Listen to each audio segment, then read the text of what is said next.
गांव में एक बनिए की दुकान थी। नहल बनिया बहुत ही कंजूस था। उसी गांव में बनिए का एक दोस्त रहता था जो कि फौजी था।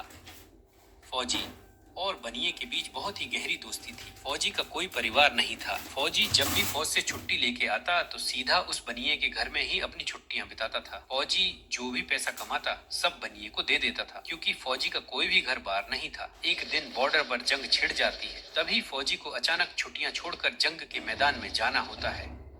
फौजी अपने दोस्त बनिए से बोलता है कि मैं तो जंग के लिए जा रहा हूँ और ये मेरा सारा पैसा तू अपने पास संभाल के रखना। मैं जब वापस आऊंगा तो अब कोई काम धंधा खोल के तेरे साथ यही रहूंगा। ऐसा बोल के फौजी जंग के लिए चला जाता है। फौजी घोड़े पर सवार होकर दुश्मनों के खेमे में घुस जाता है। जब सामने से बहुत सारे दुश्मनों की टोली आ रही होती है तो फौजी अपनी घोड़ी को वापस मुड़ने के लिए बोलता है, मगर वो घोड़ी वापस मुड़ने की बजाय दुश्मनों के पास जाकर खड़ी हो जाती है। तभी सब दुश्मन मिलकर उस फौजी को मार देते हैं। फौजी की मौत की खबर बनिए तक भी पहुंच जाती है। अब बनिया मन ही मन मुस्कुरा रहा होता है कि फौजी का सारा पैसा तो मेरा हो गया। अब समय बीतता जाता है।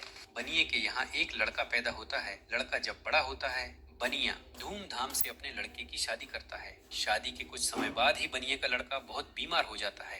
दुनिया भर में इलाज करवाने के बाद भी बनिए का लड़का ठीक नहीं होता है और बनिए का सारा पैसा लड़के की बीमारी में खत्म हो जाता है। कुछ दिन बाद बनिए का लड़का मर जाता है। बनिया बहुत दुखी मन से एक पेड़ के नीचे बैठा होता है। तभी वहां एक साधु बाबा आते हैं। बनिया साधु बाबा को रोते हुए अपना हाल बताता है। तभी साधु बाबा बनिए से पूछते हैं, खोअठू कि क्या तुम किसी फौजी को जानते हो? अब बनिया चौंक जाता है।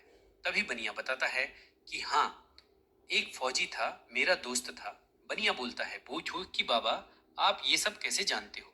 साधु बाबा बोलते हैं कि वो मैं सब कुछ जानता हूँ, क्या तूने उस फौजी का कोई पैसा उधार देना है? तभी बनिया साधु बाबा को सारी बात बताता है और बोलता है, हाँ बाबा, उसका बहुत सारा पैसा था जो वो मेरे पास रखवा के गया था। साधु बाबा बोलता है कि खोद जो भी उसका पैसा था तेरे पास रखा था, वो फौजी इस जन्म में तेरा बेटा बन के पैदा हुआ था और अपना सारा पैसा जो जो तेरे पास जमा करवाया था वो लेके चला गया।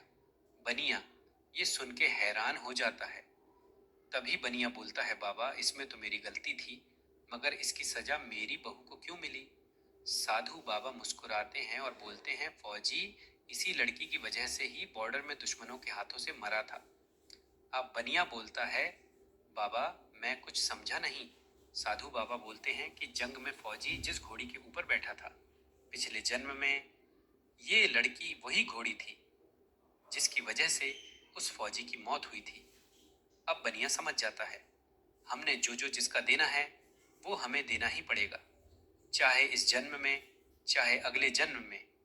इसी तरह की और कहानियां सुनने के लिए हमारे चैनल को सब्सक्राइब करें।